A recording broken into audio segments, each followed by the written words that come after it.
Good morning. Did that wake everybody up?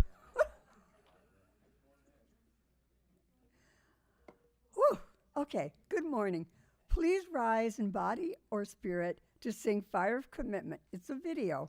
It's on the Teal Hymnal 1028, and it's on YouTube, so it'll be here. You'll have the words and the music, okay? Ready to sing? Go for it.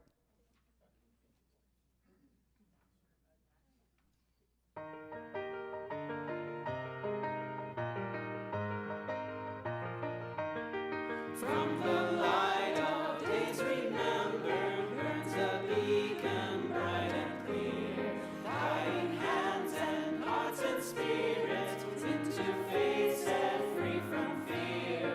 When the fire of commitment sets our mind and soul ablaze, when our hunger and our passion meet to call us on our way, when we live with deep assurance of the flame that burns within, then our promise finds fulfillment and our future can begin.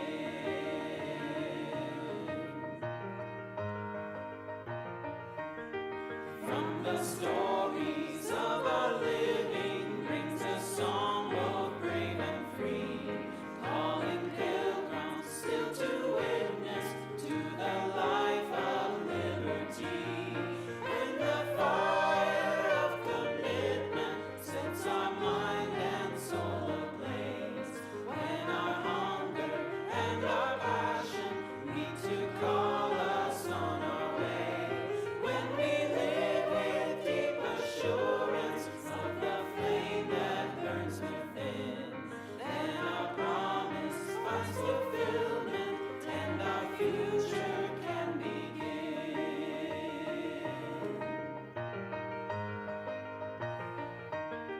From the dreams of youthful vision comes a new prophetic voice, which demands a deeper justice built by our courageous choice. When the fire of commitment sets our mind and soul ablaze, when our hunger and our passion meet to call us on our way, when we live with deep assurance of the flame that burns within, then our promise finds fulfillment and our future can begin.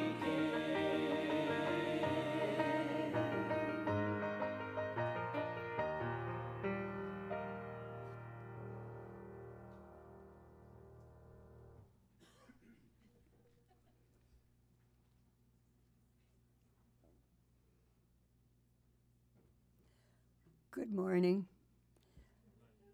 My name is Jackie Williamson, and I'll be your worship associate for this service. I'm 5'2", have short hair with blonde highlights, and I'm wearing a flowered-colored blouse. I'm a cisgender woman and using the pronouns she and her. Some people think that I like to hug. Who knows? Anyway, this service is being broadcast live on YouTube and will be available as a recording on the UUFCC YouTube channel after the service. This is a good time to turn off your phones. For those of you joining us virtually, you may wish to have a chalice or candle available for our chalice lighting ritual. Welcome to those who are watching on YouTube, and welcome to all here at the fellowship, including our special guest, Reverend Sue Gabrielson. And Ulysses, are you close? Woo! All right. Each week we gather by singing, even as we are in many different places, and whether our sacred space be virtual or live. You are welcome here at UUFCC no matter who you are, no matter who you love, no matter where you came from, no matter your background or your spiritual journey. We know you come here for different reasons: to find community, to seek your spiritual and personal truths, to ask questions, to nurture and be nurtured, to explore new ideas. We come from different places, different religions, different beliefs, and different backgrounds. We trust you will find something that you need here: comfort, connection, challenge, and love. And we hope you will find ways to help others. Now, there are so many people who have made this service possible. Just look around to those here and know that there are many behind the scenes. So thanks to all of you. We made it. Now, if you are new here, please stand or wave as you are comfortable and share your name and where you are from so that we can welcome you. Doug will be coming around with the microphone so that we can all hear. Anybody new want to stand up and wave? Oh, dear.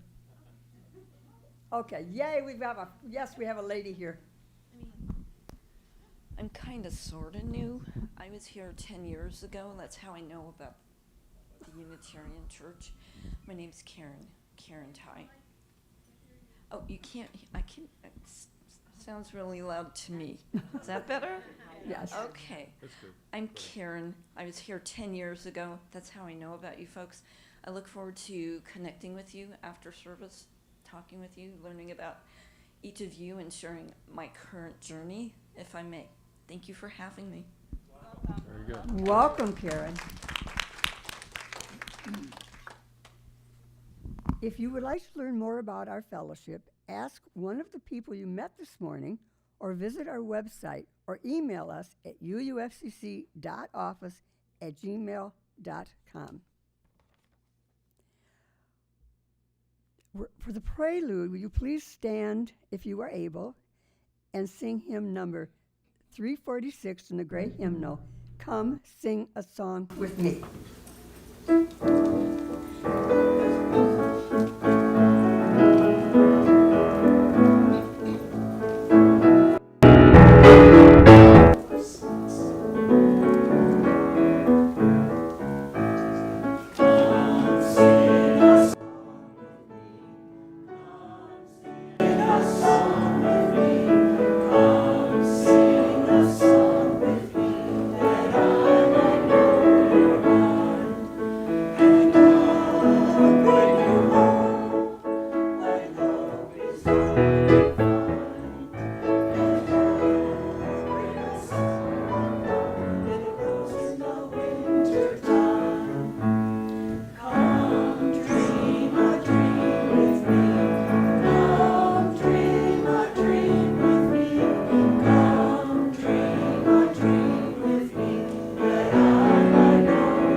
Our opening words this morning are by Calvin Coolidge. Nothing in this world can take the place of persistence. Talent will not. Nothing is more common than unsuccessful people with talent. Genius will not. Unrewarded genius is almost a proverb. Education will not. The world is full of educated derelicts. Persistence and determination alone are omnipotent. The slogan, "Press on," has solved and always will solve the problems of the human race. Wow.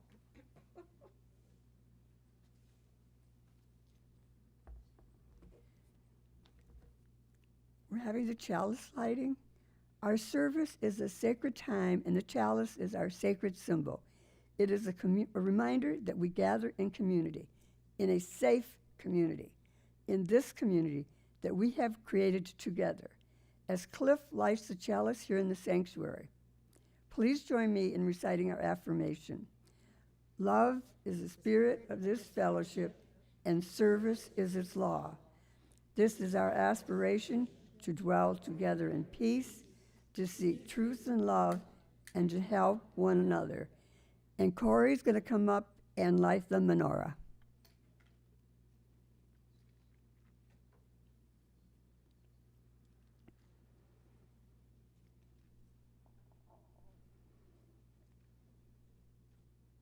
Tonight will be the fifth night of Hanukkah.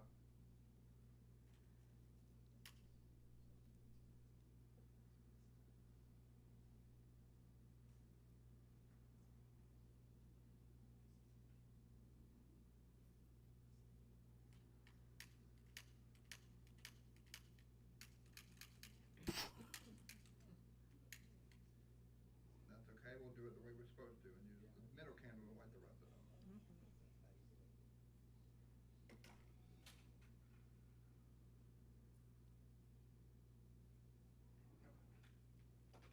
You might need a new lighter though. Thank you, Corey. Please rise in body and or spirit to join and sing the opening hymn for the beauty of the earth. It's on the gray hymnal in page 211.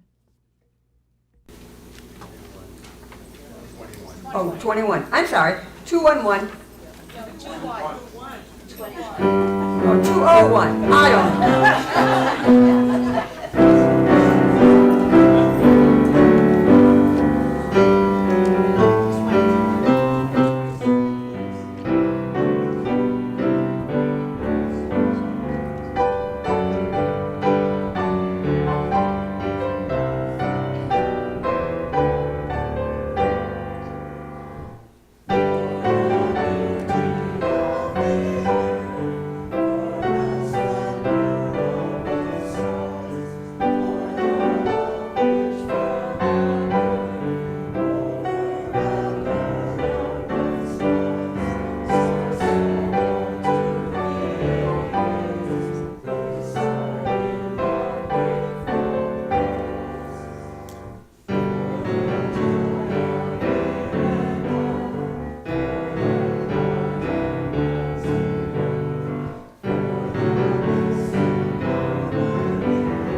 Please join Reverend Sue for responsive reading. It's in the gray hymnal number 569. Stand by this faith.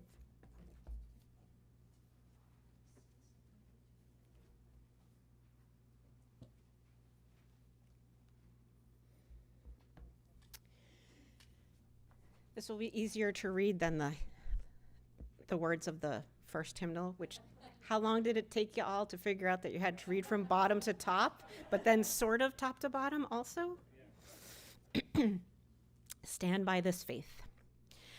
Stand by this faith, work for it, and sacrifice for it.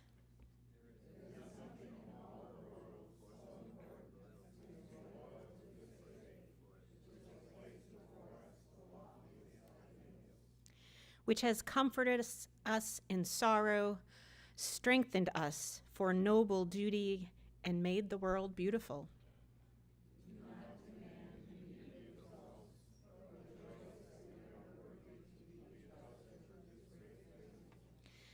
That you are strong enough to work for a great true principle without counting the cost.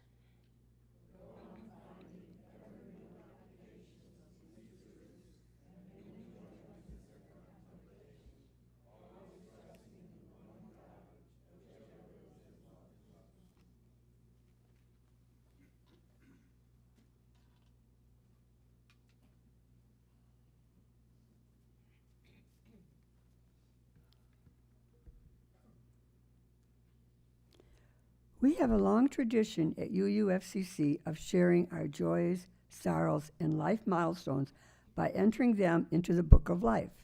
These messages can be written in the red book, which is at the back of the sanctuary. Those at home are welcome to email your entries to bookoflife@uufcc.org by Saturday. Bill, would you please bring up the Book of Life?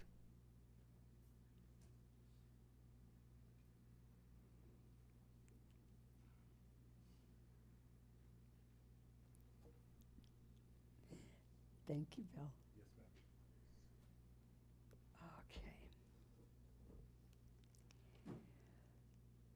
Thank you, UUFCC, for your generous donations and hygiene items, food and cash, to CHAMPS throughout this year, and especially during the holidays. You make a difference. That's from John Lee. And thank to Anna for helping me load it. Yay! Joe O and Patty are expecting their first biological grandchild tomorrow. Whoopee! Wow. Unfortunately, Patty broke her foot a few weeks ago. On January 10th, Joe will be having his left adrenal gland removed. They are missing us. Let us keep them in our thoughts and prayers. Now, I invite you to come forward and drop a stone either in silent or briefly aloud.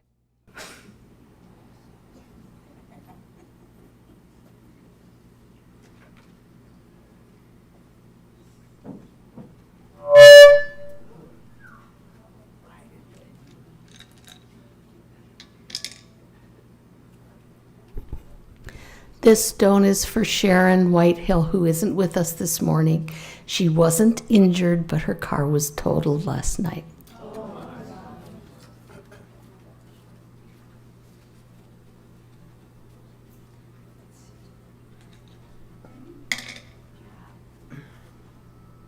I'm putting a stone in first because I always forget to put stone in.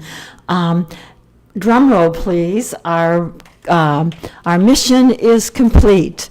The winter clothes, blankets were delivered to Asheville last week, and they were distributed on Christmas Day to people in need in Asheville. The one comment that the person made in his email to me was, the need is still great here.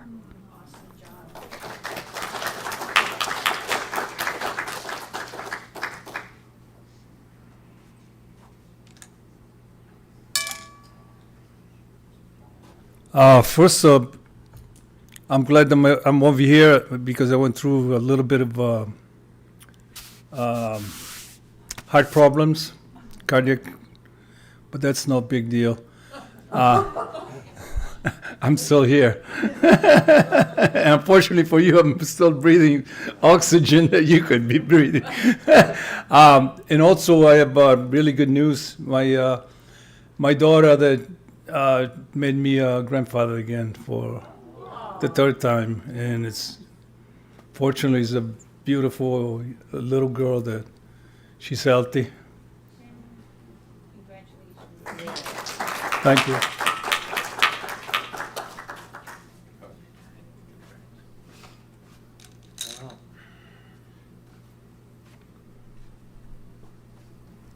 Well, I just found out another Susan M., which a friend has died since the second in like a month. And I just know I have one more Susan M. as a friend that I haven't, hope she doesn't know about the other two, but it's a shock, okay?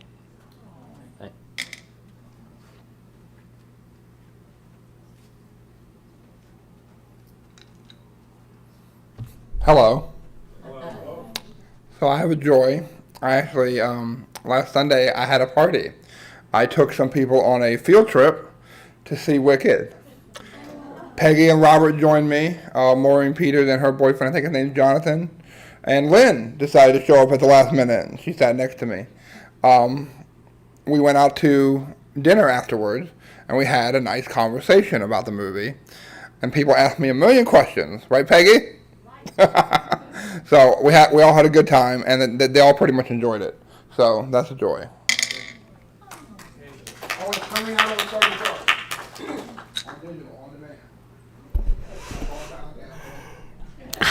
Hi, everybody. I'm Betty. I am with the Immigration Justice Committee and the newly minted Charlotte Harvard LULAC, which is the League of United Latin American Citizens, and they're focusing and they advocate for the Hispanic community. And many of our members of the Immigration Justice are also members of the Charlotte Harvard LULAC.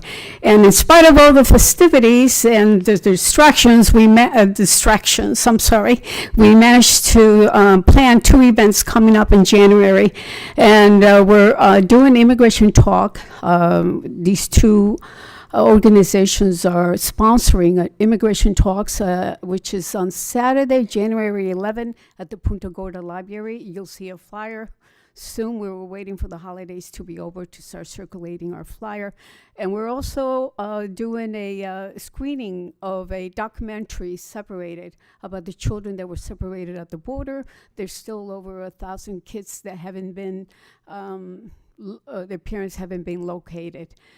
So you probably saw it at NBC. So we're screening that documentary on Saturday, January 25th. So thank you very much for your attention. Hope to see you there, and you'll see the flyer soon.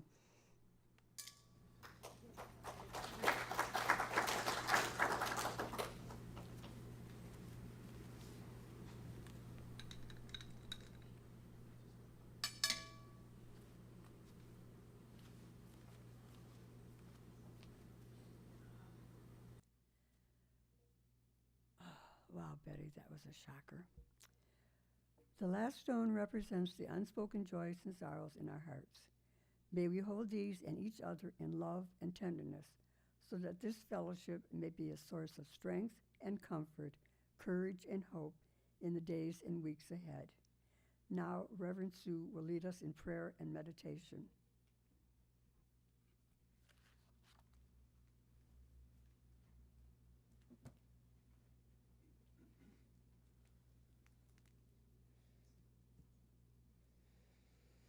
Let us join our hearts in the spirit of prayer and meditation.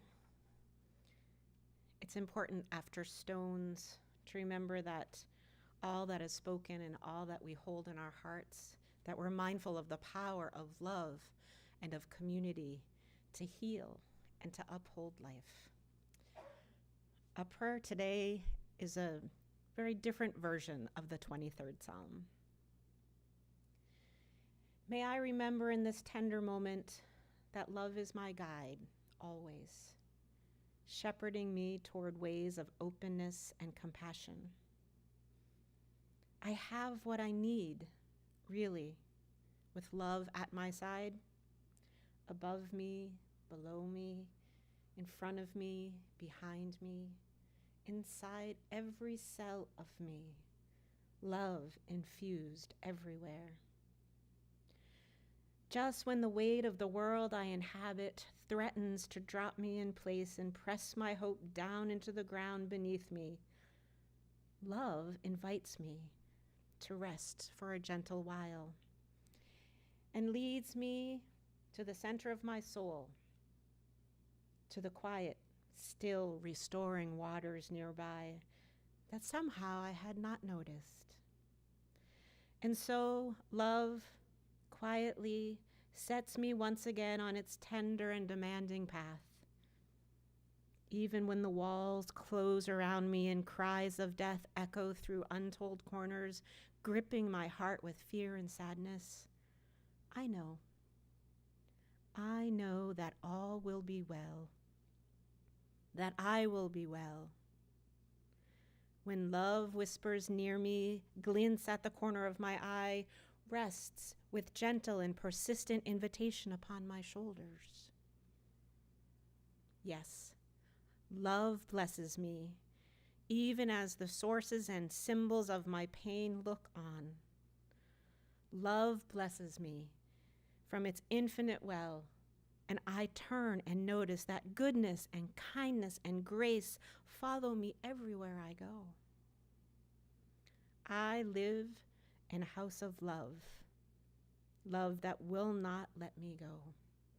I live in a house of love and always will. Blessed be and amen.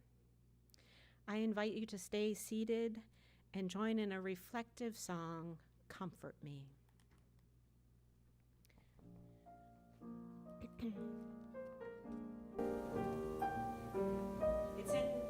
It's in your teal hymnals, but I don't know which number. 1002.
Would you like to? Yes, absolutely. Okay. It's only a rule.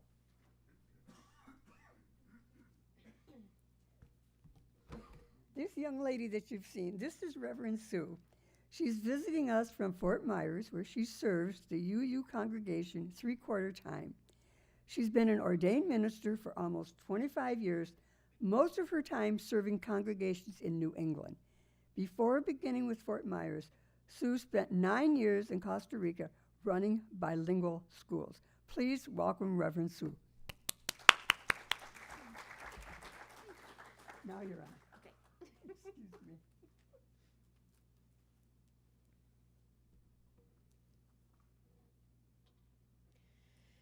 Jack Canfield author and success coach, says that when people don't like the outcomes that they are experiencing, many of us choose to blame the event for their lack of results. In other words, we blame the economy, the weather, our lack of money, our lack of education, racism, gender bias, the current and upcoming administration in Washington. You blame your spouse, your wife, your husband, your boss's attitude, the lack of support, discrimination, and so on. For example, are any of you golfers? Be honest. You've probably blamed your clubs, or the course you've played, or perhaps the weather. If you're a pool player, like my husband and I are, you blame the table, the crooked cue you have, the noise in the bar that's disturbing your concentration, or your new eyeglasses. Do any of you do this?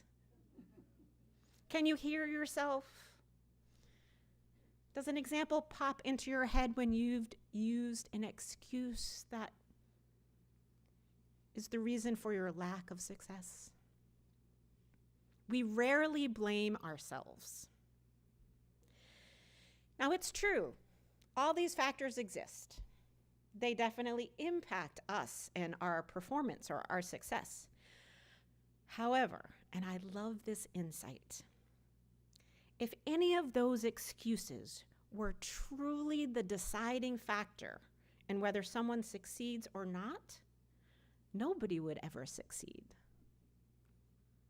Because for every reason something is not possible, there are 100 people who has faced the same circumstance and succeeded. Because really the deciding factor in success is not the external conditions and circumstances, it's how we choose to respond. It's whether we choose to persist. Today I'm going to talk a little bit about the transformative power of persistence as we reflect upon our own challenges. And I did invite you to consider how persistence does or does not play a role in your own life. After all, tomorrow or the next couple of days, some of you will be making those New Year's resolutions. But perhaps what we need more than resolution is persistence. We can make a split-second decision, but can we persist? How many of you watched some of the Summer Olympics this year on television? It's a major event. I love the Olympics.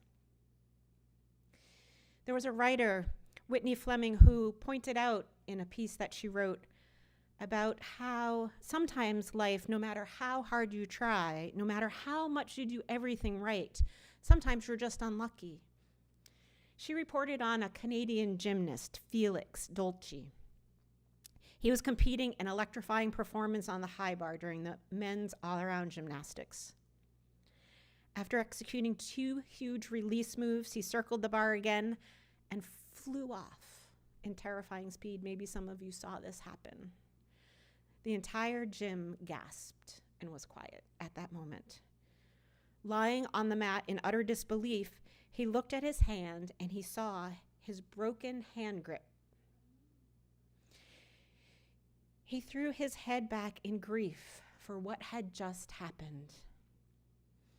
He had done that move 100 times, maybe 1,000 times, and it was in that unlucky moment that he experienced equipment failure. But as often happens at the worst moments, we also find the best.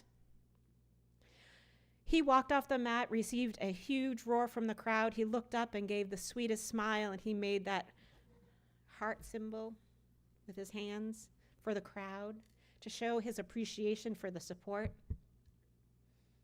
Most mere mortals would have just laid down and stopped trying, but he was allowed a second chance because he fell because of equipment failure, and he got back on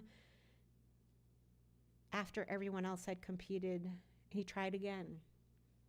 He stepped up despite the nasty cut on his hand and started his routine. He fell again. You could see he was in pain. But the crowd was there encouraging him. And so he finished with a sweet smile on his face. After the bars in the all-around competition, he dropped from 3rd place to 23rd place. But he finished. He's not the only athlete to suffer major blows and keep on going during the Olympics. It's some of the most inspiring moments. Brazilian gymnast Flavia Saraiva competed with a black eye after she fell in practice. She helped bring her team to win the bronze medal. U.S. trail cyclist Haley Batten suffered a broken wheel early in her race and came back to claim silver. And so many others experienced a tough time, and yet they kept going. They were persistent. How many of you are tennis fans? Any of you watch tennis? Somehow, my husband Ulysses, who's never played tennis in his life, loves men's tennis, and so I've become a bit of an aficionado. In this Olympic Games, Djokovic was playing. Now, if those of you who know tennis understand that he is probably not considered the number 1 player ever, but maybe number 2 or 3. He's been ranked number 1 for 428 weeks, 13 different years. He's got titles all over the place. He never won the Olympics. It was his 3rd time this year at the Olympics. He played against Alcaraz, who was 10 years old when Djokovic first competed in the Olympic Games. But his persistence paid off. And after a very tough game, he beat Carlos and was reduced to tears after winning. It was just another win, but it was his persistence. 3 Olympic Games. There are so many more, and in these stories of persistence, we see that persistence is not about a single moment. It's not like the New Year's resolution. It's not about the single moment of glory, but about the cumulative effort, resilience, and commitment to continue despite the odds. It's about learning from setbacks, moving forward with more determination. Now, many of you are not perhaps very interested in sports, so I'll give you a couple of examples that are not sports related. One of them, of course, comes from Florida. Walt Disney, considered a failure, fired from his job at the Kansas City Star newspaper because he lacked imagination and had no good ideas. The first animation studio he owned went bankrupt. He refused to let the setbacks stop him. And so he went on to found the most powerful entertainment company in history, for better and worse. Author Stephen King, he's from Maine. And by the way, his daughter is a colleague of mine, a UU minister, Naomi. When Stephen King was in school, one of his professors told him he wasn't a very good writer. And his first book, Carrie, was rejected by 30 publishers. It disheartened him so much he threw the book in the trash. Thank goodness for his wife, who recovered the manuscript out of the garbage and convinced him to keep sending it. Eventually, Carrie was printed by a publisher and sold more than 4 million copies, made into a blockbuster film, launching his career as one of the most successful authors and an amazing philanthropist as well. And then there is the story of Mark Victor Hansen and Jack Canfield, who I started quoting this morning. I don't know if anyone knows who he is. Do you know who they are? He started with a little book called Chicken Soup for the Soul. When they tried to find a publisher for that first book, they were rejected 144 times. Publishers said, no one is going to publish that book. Who is interested in these little short story snippets? They decided to storm a book conference. They got the book back from their agent, and they took it to the show in hand. And they went from booth to booth saying, please, will you look at this book? Will you publish our book? Finally, the 145th publisher said, okay, we will take it home and read it. Now, you may know that that book series has sold 110 million copies, 43 languages. That is the power of persistence. There's even non-sports and non-human examples. The journey of Marlin, a clownfish. Have you seen Finding Nemo? A powerful testament to what it means to persist through adversity. Marlin's quest, he's a clownfish, is to find his son Nemo. The whole movie is fraught with obstacles, vast, dangerous oceans and encounters with predators and numerous setbacks. But despite his fears, he seemingly is able to rise above the insurmountable odds. He presses on, driven by love at the center. Love and hope. And of course, his friend in that movie, Dory, Marlin's guide and helper with a little bit of Alzheimer's, repeats her constant refrain, just keep swimming. Just keep swimming. She encapsulates the essence of persistence. Dory's approach to life and challenges is a reminder that even as we feel lost and overwhelmed, the simple act of moving forward, in whatever form that takes, is what makes the difference. Her unwavering optimism and determination, despite her short-term memory loss, serves as a powerful reminder that persistence can be a joyful and hopeful journey, even if the path is unclear sometimes. Many of us are unclear about what our future will bring. We are fearful about a new administration, and yet we can commit to the persistence of our work and holding love at the center. What can we take from these examples today? First of all, if you haven't seen Finding Nemo, go see that. It's on Netflix, or I don't know, Corey can tell us where to find it.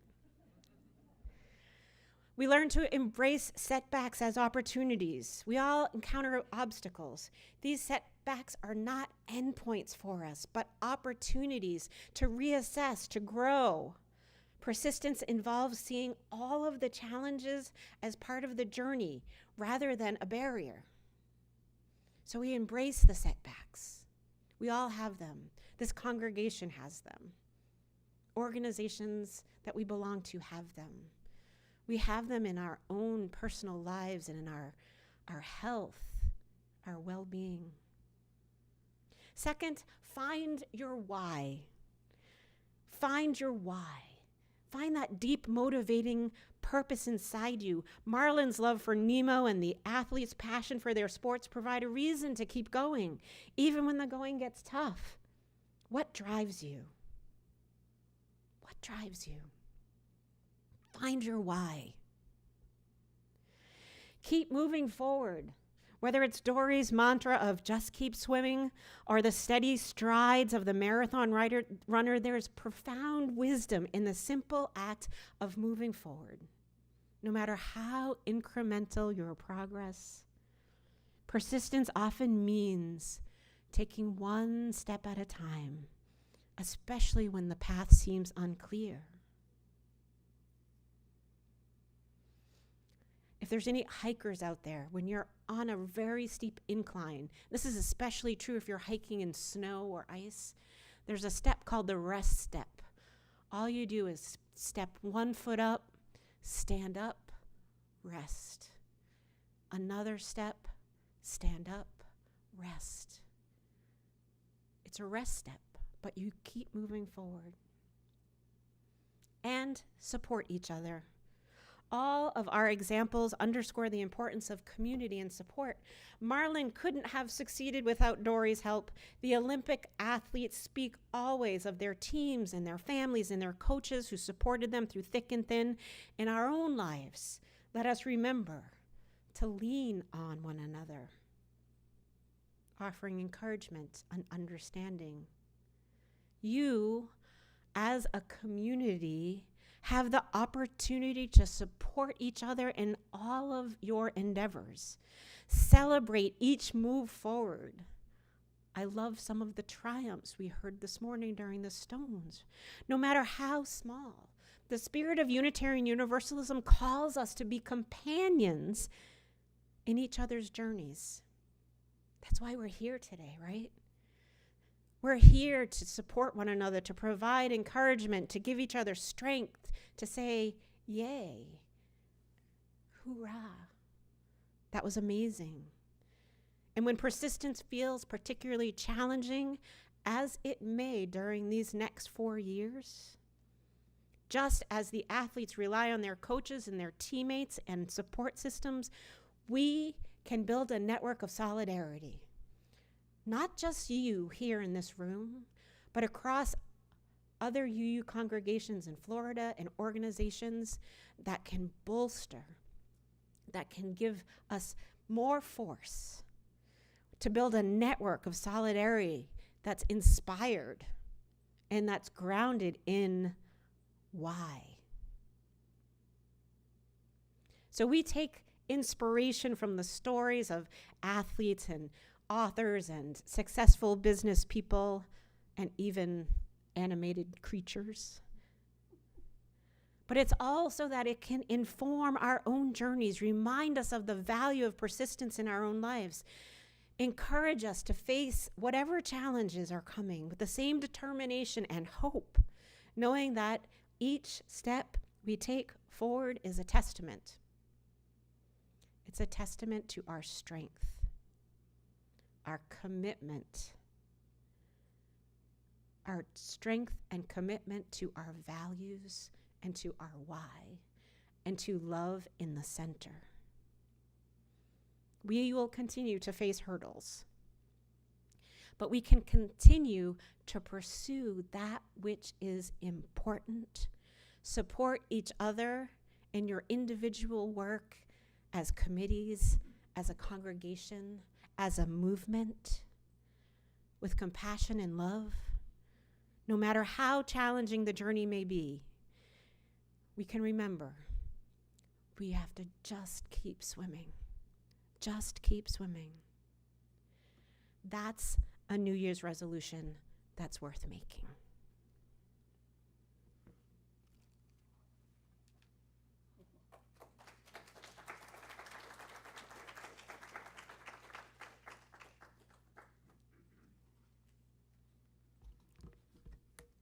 Wow. Amazing. Thank you, Reverend Sue. In our tradition, congregations exist because of the generous support of members and friends. It is our privilege and our responsibility to ensure the health and future of this fellowship. There are several ways you can give.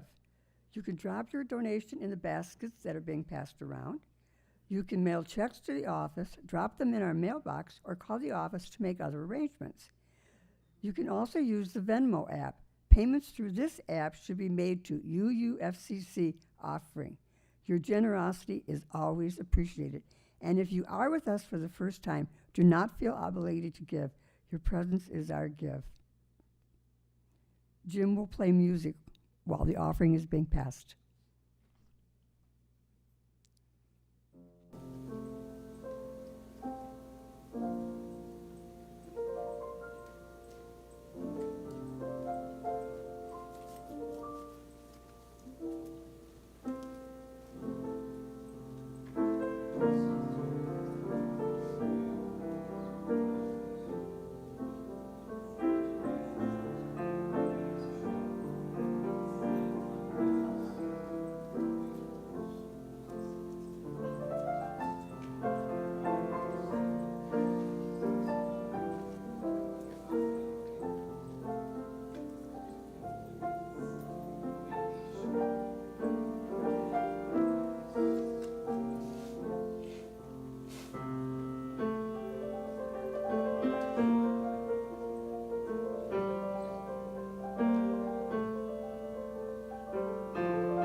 Thank you for this offering. Now we're doing the life of the community. It's time to highlight UUFCC's events and activities. Also, the weekly update has a calendar, so you can check that as well. And on the back of your program is a list of things that are going on this week. And I have a few announcements. Okay. People's Choice. $1 a vote. Name of the artist and name of the painting. So we're doing a People's Choice. So please vote. Lunch bunch will be at Chef's right off Forest Nelson prior to the 41. All are welcome. We're going to have Reverend Sue and her husband with us. The regularly scheduled Board of Trustees meeting has been changed due to the holidays to Friday, January 3rd. All are welcome. Okay, now. Okay, this is one. Okay, you still have time to vote for your favorite piece of art at the back of the sanctuary. It's $1 per vote. All of these proceeds go to the artist while they check out the orchid jewelry, cheese board, and soap dishes. 30% of these sales go to the fellowship, and those orchid jewelries are gorgeous, and they're actually orchids. Okay, and of course, we're going to Hungry and Feeling Social. Please come to the Chef's to make Reverend Sue welcome. I think that's all I have. I think that's it. I hope I haven't forgotten anything. Whoops.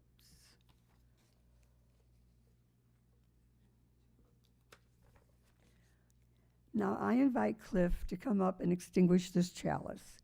Please join me in reciting the words in the order of service. We extinguish this chalice, but not the light of hope, the fire of commitment, or the warmth of community. May these ideals shine in our lives and warm our hearts until we are together again. Go now in peace. We're going to have a video music on the song is Lady of the Seasons Laughter. After this song, Reverend Sue will share the closing words, and then please join us for refreshments and conversation.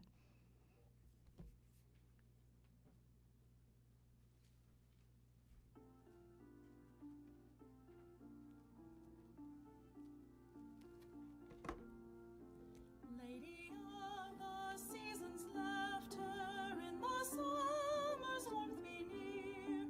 When the winter follows after, teach our spirits not to fear. Hold us in your steady mercy, Lady of the turning year.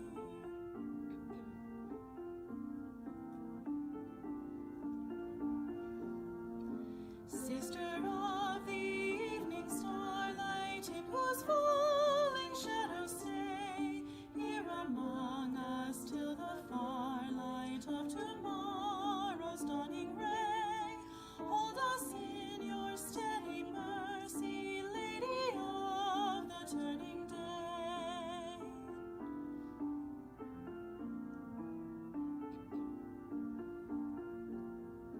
Mother of the generations, in whose love all life is worth, everlasting celebrations bring our labor safe to birth. Hold us in your steady mercy, Lady of the turning earth.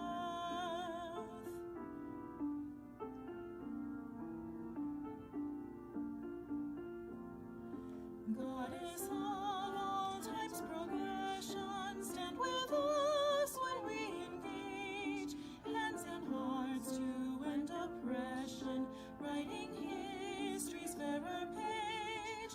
Hold us in your steady mercy, Lady of the turning age.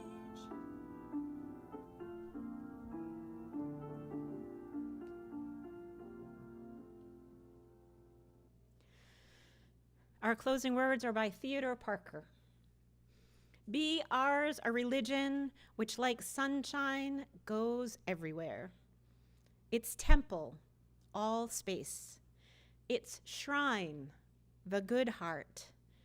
Its creed, all truth, its ritual, works of love, its profession of faith, divine living. Let us all go in peace.